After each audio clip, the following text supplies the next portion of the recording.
padalīties ar jums informāciju par Grīžu velna beņķi. Tas ir dižakmens, kas atrodas Ventspils novadā, laikam tā bija. Saikuma. Tātad, Grīža velna beņķis ir ļoti liels akmens, dižakmens. Un ar ko tad viņš ir tik ļoti, kā lai saka, svētīts un spēcīgs? Un tā kā tas ir man tāds jauns projekts, kur es lasu šīs enerģijas akmeņiem un svētvietām, tad es vēl nevarēšu salīdzināt ar citām, ko es esmu nolasījusi. Bet, šis ir glamūrīgs akmens, kā lai saka, tas ir druīdu sakrālais akmens, tas ir druīdu spēka vietas akmens, tas ir druīdu mistiskais akmens, tas ir druīdu svētku akmens, kur notiek rituāli. Viņam ir vairāk šķautnes enerģētiskās, un par to es jums pastāstīšu. Tātad pirmais, ko es sāku, kad savienojas ar akmeni, viennozīmīgi tas ir druīdu spēka akmens, un šeit tiek svinētas visi svētki, kas ir saistīti ar gada laikiem, ar vasaras augriežiem un ziemas augriežiem. Tā vieta tam ir radīta.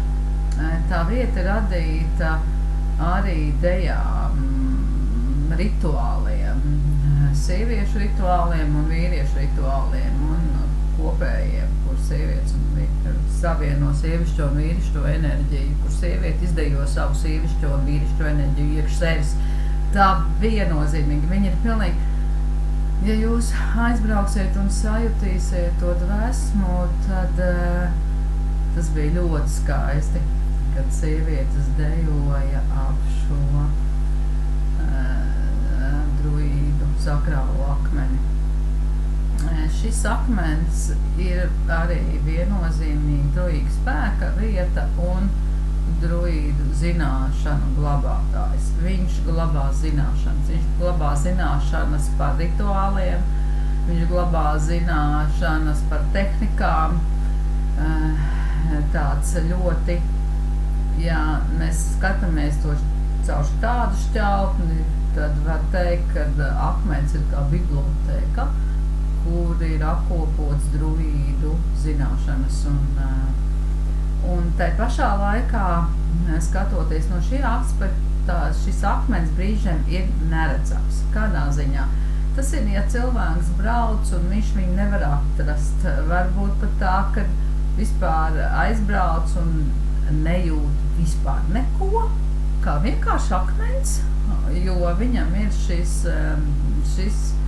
aizsardzība, kā tāds, kā neredzamais plīvurs uzlikts. Tas būtu, ja es tā teiktu, ļoti komiski, ka cilvēks iet meklē akmeni, un viņš stāv blakus, bet viņš viņu neredz. Arī mēdz tā būt, kā rāda jau stāsta pats akmenis.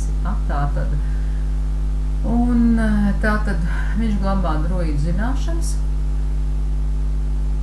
Viņš ir portāls caur pasaulēm.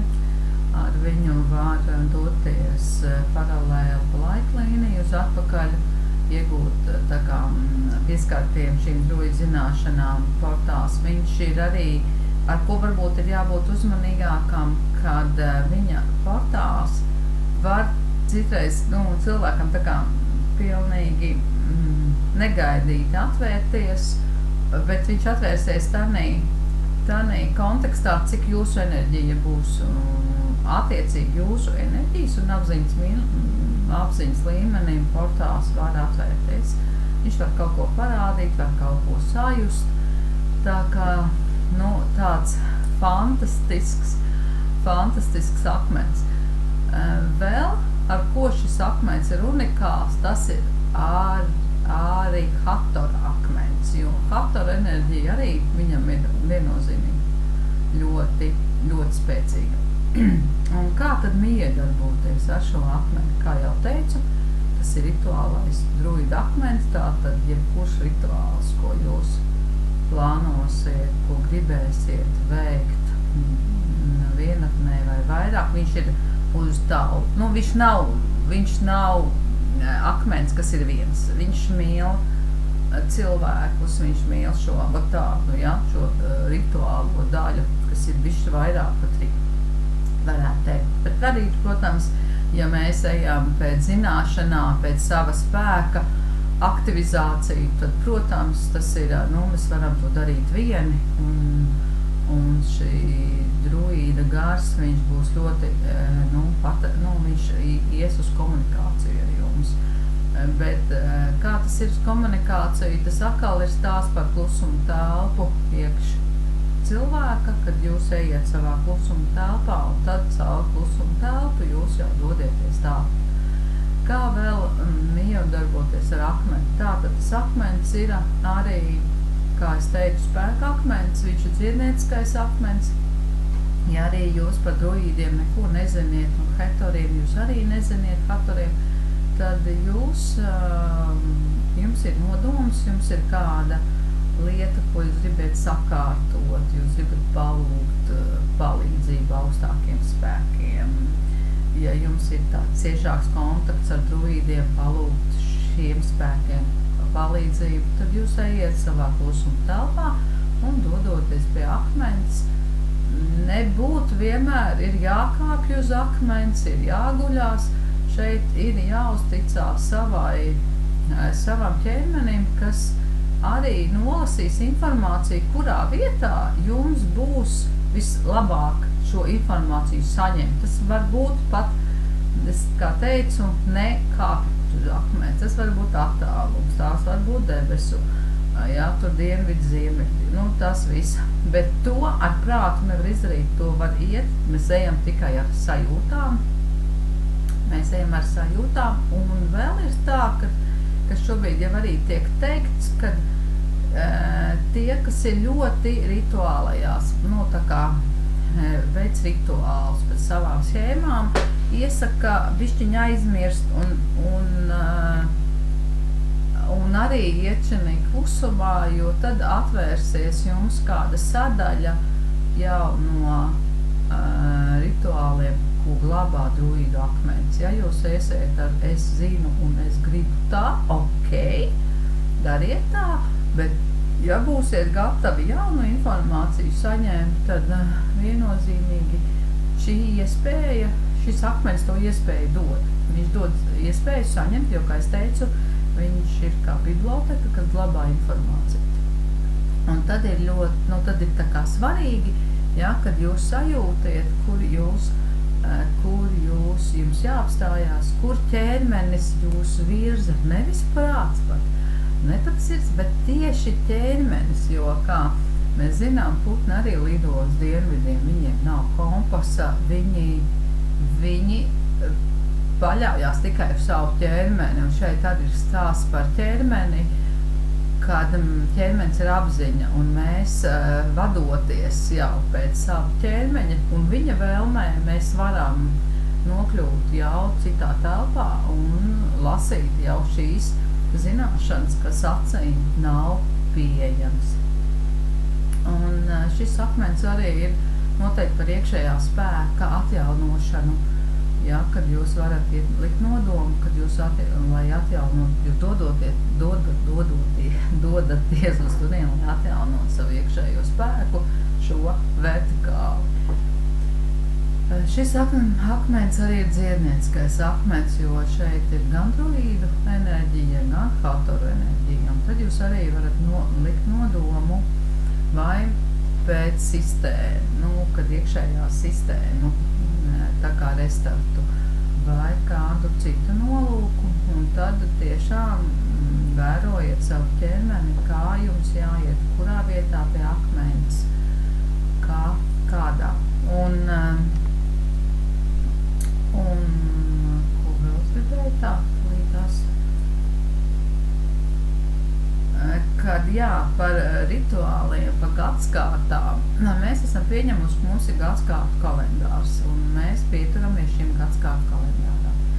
Un ja jūs vēlties veikt rituālu, es to arī akmens saka, kad īsakiet akmenim nodomu, piemēram, kad pie akmens braukt, lai piemēram, taisītu saulgriežu rituālus, un akmens jums dos ziņu, kādā datumā jums pie viņa jābrauc un cikos. Tas ir tāds būtisks, jo mūsu kalendārs, kā tiek rādīts, tā ir nobīde. Jā, mēs pieturamies pret mūsu gadskārtu kalendārām un dienām, bet viņš, tā kā enerģētiski viņš sanāk bišķi savādāks nekā ir druīdu bibliotekā un nekā ir stāsts par to. Un šeit vēl ir tāda nianse, kas arī tiek pateikta, kad varbūt tā, kad attiecīgi no cilvēka apziņas un enerģētiskā lauka un viņa atvērtības kādam, piemēram, būs, viņa tā kā akmens pasaugs pieņemsim 20.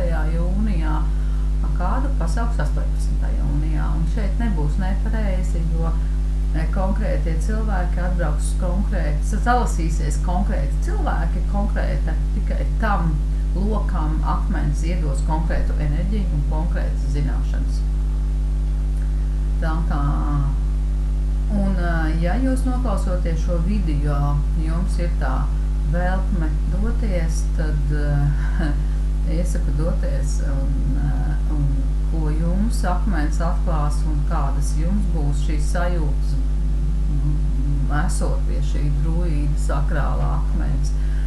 Un ja jūs nekad neesat bijis un jums tas tā kā vispār neuzrunā, tad tas tās nav par jums. Šī mirklī varbūt tas būs pēc laika, bet jā, ir tāda doma un pat nekā doma, jā, tā ir tā ķermeniskā sajūta, ka jums ir jādodās, ka pilnīgi ķermenis pats vēlās doties pie šie akmens un aprunāties. Un šeit arī nevajag gaidīt kaut ko tādu nenormāli lielu, mistisku. Citreiz ir tā, kad mēs aizbraucam uz kādu vietu, vienkārši pastaigāt, atpūsties, un mēs sajūtam šo mājas sajūtu, ko vienmēr cilvēks tā kā domā, ka pat viņš ir dzimis tā, piemēram, Latvija vai kāda cita vieta, bet tā mājas sajūta nav. Viņa nav tā kā saistīta ar jūsu dzimšanas vietu. Šī mājas sajūta var būt, piemēram, kādā konkrētā vietā saistīta ar kādu konkrētu jūsu dzīvi, un tad saskaroties ar šo druīda akmeni, šeit, piemēram, var aktivizēties jūsu zināšanas vai vienkārši atnākat pužļa gabaliņš atpakaļ no tās dzīves, kur jūs pieskarāties šīm druīda enerģijām, kur jūs izdzīvojāt savu kādu no iepriekšējām dzīvēm, jau tanī laika līnijā. Vai tieši tāpatās ar kā faktoriem, kad nevajag tu tagad domāt, ka varbūt visādi, jā, bet kad ir tā iekšējā sajūta, es esmu mājās, es esmu atnācis pie kaut kā tik ļoti sev dārga un pabūt un ļaut šim puzļa gabalam tā kā integrēties jūsu dvēselē, un tad arī sanāk, kad mēs atjaunojam savu iekšējo spēku vēl par kaut kādu šķautni vēl lielāku. Tas ir, un varbūt arī vīzijas, ja cilvēks saka, nebaidās, pie akmens var redzēt, piemēram, arī tā bilde, kas ir sākumā, kur ir, jā, tad tas zīmējums ir konkrēts arī šim akmenim, un tas druīda vecais vīrs ar zobenu, un viņš parādījās šādā izskatā un tādā enerģijā. Atnāca šis zīmējums tur 5 minūtēs, īstenībā ļoti ātri, kā saka, roka pati zīmēja jau. Tāpēc esmu pateicīga arī druīdu enerģijām un akmenim, ka viņš atvērās un tas skaistums, tas svētums, ko tur var sajust arī, ja jūs piemēram, nedzīvojat Latvijā, jums nav iespēja doties, jūs varat savienoties, tā kā savienoties ar šo vietu, kā es to daru. Es neesmu pie akmens bijusi, bet es savienojotos jau nolasu šo informāciju, ko mums stāsta, un tās enerģijas visnotaļ ir arī ļoti spēcīgas pa vertikālu, var sajust un šo hatoru enerģiju. Druīda enerģijas es pazīstu, hatoru tās priekš manis ir jaunas, un viņas saka, katrs sajūta, viņas var būt savādāks, nav būs, ka vienādi tagad viss sajūtīs attiecīgi šīs enerģijas, bet mēs katrs viņas nolasām tā kā mums, tā kā arī prāts atpazīstam vai parāda tēlus kaut kādus. Līdz ar to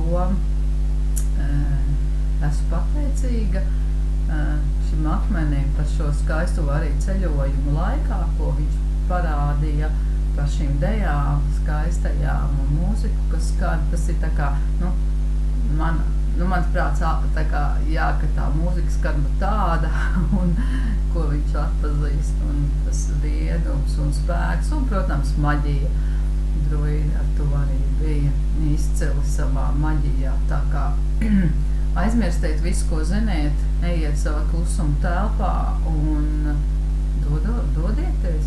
dodieties iepazīt sevi savienībā ar šo druīdu akmeni, ieraudzīt kādu jaunu šķautni, saņemt kādu jaunu informāciju, kādu arī šeit var būt arī ziede, tēju savienojumi, ja? Jo druīdi jau tā informācija ļoti plaša. Vai vienkārši atpūsties, būt dabā, atjaunot savu iekšējo vertikāli un būt pateicīgam šai dienai par iespēju. Ja jums video patika, spiediet laiku, kā saka, tad to video redzēs. Viņš parādīsies ar vien vairākiem cilvēkiem. Būšu pateicīgi, ka dalīsieties savā pieredzē, piemēram, arī YouTube'ā, jo tā informācija tur saglabājās, un to informāciju pēc tam cilvēki var redzēt ar vien vairāk. Tā kā dalieties savos stāstos, ko jūs redzējāt, ko jūs sajūtāt pie šī fantastiski spēcīgā akmens, vai nesajūtāt, un tas arī nebūs nepareizi, jo katram šī laikā, kā lai saka, tas nebūs, ka jūs nesajūtāt, kā akmens jau tanī teica, jūs nekad neaiziesiet no manis tādi, kādi bijat atnākuši. Šī sajūta, ko mēs varbūt dienā nenovērtējam, mēs viņu palaižam garām, bet mūsu iekšējā sirds telpa, mūsu dvēseles telpa, kad mēs savienojamies ar zemes sirds telpu, vai mēs savienojamies ar šī akmens sirds telpu, jā, tad tās jau ir pilnīgi savādākas enerģijas un vibrācijas, un neaizmirstiet, ka tas ir mežs, tur arī patīk visādiem gariņiem taisīt visādus stiķus un niķus, bet tad, kad jūs ar savu sirdi savienojaties ar akmens sirds telpu, jā, tas ir arī kā biblioteka un visu zināšanu, tad šī enerģija, viņa ir tīra. Jums ir jāsaprot, ja pie kura akmens jūs dodieties, jūs varat izteikt nodomu, ka jūs savienojieties ar savu sirds telpu, ar akmens sirds telpu, un tad šis ir tāds koridors, kur jūs apējiet visus, vēl paralēlās pasaules būtnes, jūs apējiet apkārt, jo jums uztaisās koridors, kas savieno jūsu sirds telpu jau ar akmens sirds telpu, vai tieši tāpatās jūsu sirds telpu ar zemes sirds telpu. Un tad jūs arī, ja savienojoties, jūs sakiet, es gribu savienoties ar zemi, tas nebūs korekti, to jau man pirms laika to informāciju teica. Tad korektāk ir teikt jau, ka jūs apvienojaties ar zemes sirds telpu, un tad jūs sevi pasargāsiet no visādām būtnēm, kas arī mīt zemē. Tā kā pateicos, ka jūs noklausījāties, pateicos, un lai jauka diena.